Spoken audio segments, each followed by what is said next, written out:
आज जो स्वर्गीय पायलट साहब की 25वीं पुण्यतिथि है, आप क्या कहोगे? सबसे पहले तो मैं आज इस प्रेरणा दिवस पर स्वर्गीय राजेश पायलट साहब को नमन करता हूं।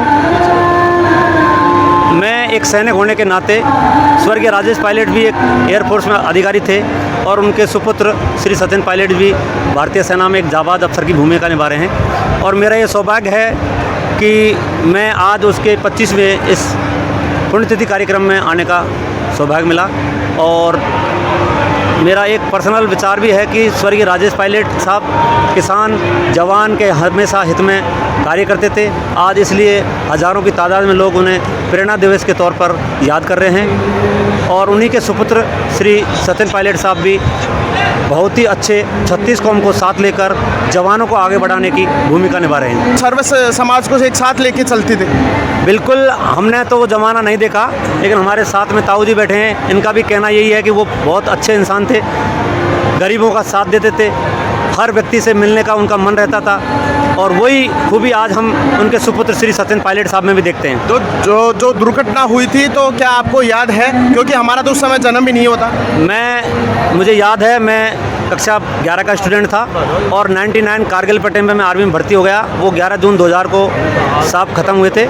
उनकी यादें हमेशा दिलों में रहती हैं, क्योंकि उनके साथ हमने कार्य करने का सौभाग्य नहीं मिला क्योंकि हम बहुत छोटे थे। लेकिन उनके सुपुत्र श्री सचिन पायलट साहब के साथ हम चाहते हैं कि उनके साथ कार्य करें। 36 कौम उनके साथ मिलजुल कर काम कर रही है और आने वाला भविष्य युवाओं का है और सचिन पायलट साहब का है। क्योंकि आज सचिन पायलट साहब उन्हीं के पद चिन्हों पे चल रहे हैं, तो जहाँ भी वो सभा करते हैं तो लाखों की भीड़ रहती है। बिल्कुल, हर नेता चाहता है सचिन पायलट बनना, लेकिन ये ईश्वरीय शक्ति उनके अंदर कहीं बहुत बड़ी ताकत है कि वो हर युवा का मन पढ़ लेते हैं, गरीब किसान का मन टटोल लेते हैं और उसी विचार से जैसे वो हैं वैसे ही राजनीति में दिखना चाहते हैं। उनका सबसे बड़ा कारण ये है कि वो एक धैर्यवान, एक निडर, एक संघर्षशील व्यक्तित्व के धनी हैं। आज आपको पता है हमारे बीच में पूर्व मुख्यमंत्री श्री अशोक गहलोत जी आ रहे हैं, उन्होंने भी उनके ऊपर बहुत सारी टिप्पणियां की, लेकिन आज वो सब चीज़ को भुलाकर उनको आगे से निमंत्रण देके एक राजनीति की एक नई पहचान दे रहे हैं। चाहे आज बीजेपी का हो या कांग्रेस का हो, तमाम एमपी, विधायक वगैरह, जनप्रतिनिधि सब यहाँ पहुँच रहे हैं। वो हमेशा एक बात कहते हैं कि जो मैं सुनने का अधिकार नहीं रखता या मैं जिन बातों को नहीं सुन सकता, मैं दूसरों को भी नहीं कह सकता, उस विचारधारा पे काम कर रहे हैं। इसलिए आज हर युवा, इस देश के अंदर लगभग 65+ ज़्यादा जनरेशन युवाओं की है और युवा हमेशा हर कौम का युवा उन्हें चाहता है। क्यों चाहता है? उसके पीछे कारण है, वो किसी को कोई नौकरी या रोजगार या कोई काम नहीं दे रहे, लेकिन उनकी विचारधारा को पढ़ते हैं कि यार एक अच्छा लीडर है, हर कौम को चाहता है, हर पार्टी का नेता उसके ऊपर कोई गलत प्रतिक्रिया करता नहीं है। क्यों? कि वो किसी के बारे में नहीं कहता है, वो हमेशा एक उद्देश्य, एक टारगेट और एक एम पर काम करता है कि युवाओं का भविष्य अच्छा हो और देश आगे बढ़े। ऐसी उनकी सोच है। कहीं ना कहीं आज का युवा जो पायलट साहब से ही प्रेरित होकर आज कुर्सियों तक पहुंच चुका है। बिल्कुल, स्वर्गीय पायलट साहब का सपना था, उन सपनों को साकार करने के लिए वो तो बहुत जल्दी चले गए, लेकिन उनका जो सुपुत्र श्री सचिन पायलट साहब है उस कार्य को पूरा करने में लगे हुए हैं। और आप देख रहे हैं बहुत सारे युवा, जो मैं आपको नाम भी बता सकता हूं, जो उनके इशारे से आज MLA और सांसद हैं।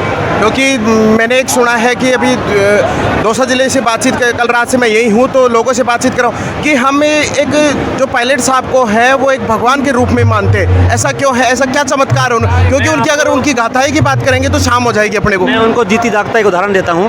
कल यहाँ दौसा में एक जगह है सोमनाथ चौराया, मैं वहाँ पर सुबह लगभग 8 बजे जा रहा था, तो वहाँ एक जूतियों का काम करते हैं जिनका नाम है नवल, उनके पिताश्री ने भी यही काम किया है। जब उनसे मैं जूतियों की पॉलिश की बात कर रहा था कि भाई थोड़ा सा मेरे को टाइम है क्या? बिल्कुल है। तो वो बोले कहाँ जाओगे आप? मैंने कहा यार मैं कल एक प्रोग्राम है उसमें जाऊँगा। तो उनकी आंखों में आंसू आ गए। मैंने बोला यार ऐसा इतना मोम क्यों आप हो रहे हो इतना? कि मेरे पिता के साथ भी इस कार्य में मैं रहता था, जब वो चुनाव लड़ते थे तो वो आके मेरे से ये पूछते थे कि कैसा माहौल है, क्या लोग चाह रहे हैं, कोई और आपके मन में कोई ऐसी बात है जिसको मैं पूरा कर सकूं। ऐसी उनकी भावनाएं थी। इसलिए हर व्यक्ति, हर समाज उसको भगवान के रूप में देखता है। और आज वो इस दुनिया में नहीं है, होते तो आज कहीं न कहीं बहुत बड़े मुकाम पर होते हैं। क्योंकि आज अगर वो जिंदा होते पायलट साहब, तो आज मेरे को लगता है कि देश का प्रधानमंत्री वही होते। बिल्कुल, आप जो कह रहे हैं ये हर व्यक्ति की जो आज आए सबके जहन में ये थी, लेकिन वो भगवान को मंजूर था, ऐसा नहीं हो पाया। लेकिन हम उनके सब कुछ गुण, 36 कौम की विचारधारा, समाज को साथ लेके, गरीब को साथ लेके, मजदूर को साथ लेके, जवान को साथ लेके चल रहे हैं। तो मैं वो सपना पूरा नहीं कर पाए, लेकिन मैं सोचता हूँ कि श्री सचिन पायलट साहब जल्द हम सबके सपनों को पूरा करेंगे। क्या नाम है बाबूजी? कैलाश गुजर। कहाँ से हो आप? दौसा से। तो आपको कुछ पायलट साहब का जो रोड एक्सीडेंट हुआ था तो कुछ पल याद है? हाँ, बताओ। शाम के टाइम जा रहे थे, वो बारिश हुई थी, आंधी तूफान भी आया था, और यहाँ भंडाना की तरफ बस से ओवरटेक, ट्रक से ओवरटेक करते हुए वक्त आगे से बस को बचाने से। तो फिर उसके बाद में क्या हुआ? उसके बाद में तो यहाँ चूल्हे भी नहीं जले यहाँ इस क्षेत्र में। क्योंकि मेरा एक और सवाल है कि मैं अभी वहाँ स्मारती स्थल पर गया था, तो आज भी लोगों की आंखें हैं वो नम हो जाती है। कैसे सर दोबारा? उनके कार्य, उनकी विचारधारा, उनकी सोच बड़ी थी और हमेशा वो एक गरीब तबके को साथ लेकर चलने की इच्छा रखते थे, और वो सपना उनका था वो पूरा नहीं कर पाए, क्योंकि जल्दी वो बहुत कम उम्र में, लगभग 55 साल की उम्र में वो दुनिया छोड़ के चले गए। लेकिन ये हम सबका सौभाग्य है कि उन्होंने इसको कर्मस्थली बनाया और उनका पूरा कार्य, पूरा जीवन इस दौसा के लिए काम आया। आज आप हम सब जो सड़कें देख रहे हैं, एक विकास देख रहे हैं, दौसा की एक पहचान देख रहे हैं, वो सिर्फ श्री राजेश पायलट की देन है। एक चीज़ और मैं बता देना चाहता हूँ आपको आपके मीडिया के चैनल के माध्यम से कि स्वर्गीय राजेश पायलट जब भी चुनाव, लगभग 5 बार यहाँ से चुनाव जीत के गए, कभी वो चुनाव दौसा से नहीं हारे। दौसा की जनता का बहुत प्यार था उनके प्रति, हमेशा बहुत सारे। पायलट साहब का तो दौसा में ही नहीं, देश विदेशों में भी नाम है, और उनकी शिक्षा के नाम में कॉलेज वगैरह भी है। बिल्कुल, उन्होंने एक चीज़ आपको मैं और नई बात बता देता हूँ आज आपके चैनल के माध्यम से, कि जब वो मंत्री थे, मंत्री थे अपने गाड़ी जो होते हैं ना, अपने पर्यावरण के जो मंत्री थे, पर्यावरण के मंत्री रहे, उसके बाद ट्रैफिक के मंत्री रहे, गाड़ियों के भी उनमें। तो उन्होंने एक बहुत बड़ी सोच थी, जो नंबर जो आज आप सब देख रहे हैं ना, 8/29, 8/14, ये उन्हीं की देन है।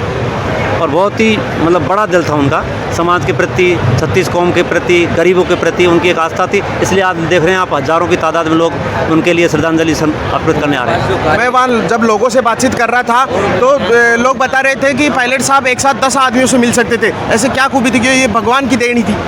पायलट साहब व्यक्तिगत आदमी से मिला करते थे। वो कहते थे कि आप अपना पर्टिकुलर काम लेकर के आए, मैं जहाँ तक मैं उस कार्य को कर सकता हूँ पूरी शिद्दत से करूँगा। जो भी आदमी आया, लीगल जो काम है उसको खाली हाथ नहीं जाने दिया है, और उसका पूरा काम करके उसको सेटिस्फाई करके भेजा है। इसलिए राजेश पायलट को गरीब तबके के लोग ज़्यादा मानते हैं। मैंने यहाँ देखा है दौसा के अंदर, मैंने यहाँ जो झुग्गी झोपड़ियों में रहने वाले लोग हैं उनसे भी बात की थी कि वो भी राजेश पायलट जी को याद करते थे।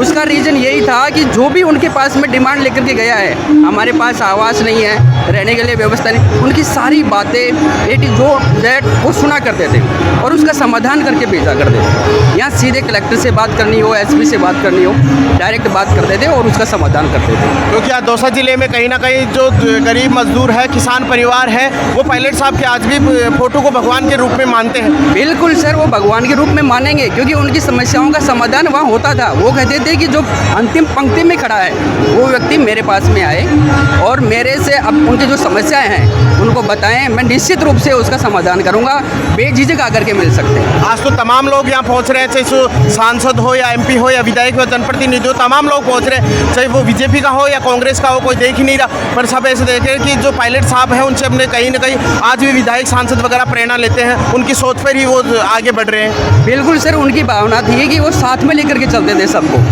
चाहे बीजेपी का हो, कांग्रेस का हो, किसी के व्यक्तिगत टारगेट नहीं करते थे। अब विचारधारा उनकी इस प्रकार से थी कि सबको साथ में ले चले, देश का विकास हो, इस प्रकार के कार्य किए जाएं। जिस वक्त वो केंद्रीय मंत्री रहा करते थे उस वक्त भी वो आतंकवाद जैसी बातें, भ्रष्टाचार जैसी बातों पर मूल फोकस किया था। आज भी मैं तो वीडियो सुनता हूँ कई बार, जो पुराने वीडियो है तो उनमें स्पष्ट झलकता था आज की जो भावनाएं जो आज हमें आवश्यकता है वो 30 साल पहले सोच चुके थे इस बात के लिए।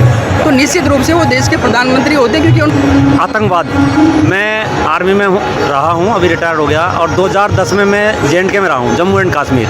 वहाँ पर भी मैंने स्वर्गीय राजेश पायलट साहब की बातें सुनी हैं लोगों से कि जब बड़ी कोई ऐसी आपदा आती थी देश पर, ऐसा आतंकवाद का बड़ा होता था, तो उस दौर कांग्रेस का था, तो कांग्रेस श्री राजेश पायलट साहब को वहाँ भेजती थी शांति बहाली के लिए। बहुत सारे उदाहरण आप सुने होंगे आपने, और मैंने तो ग्राउंड पे वहाँ सुना है लोगों से।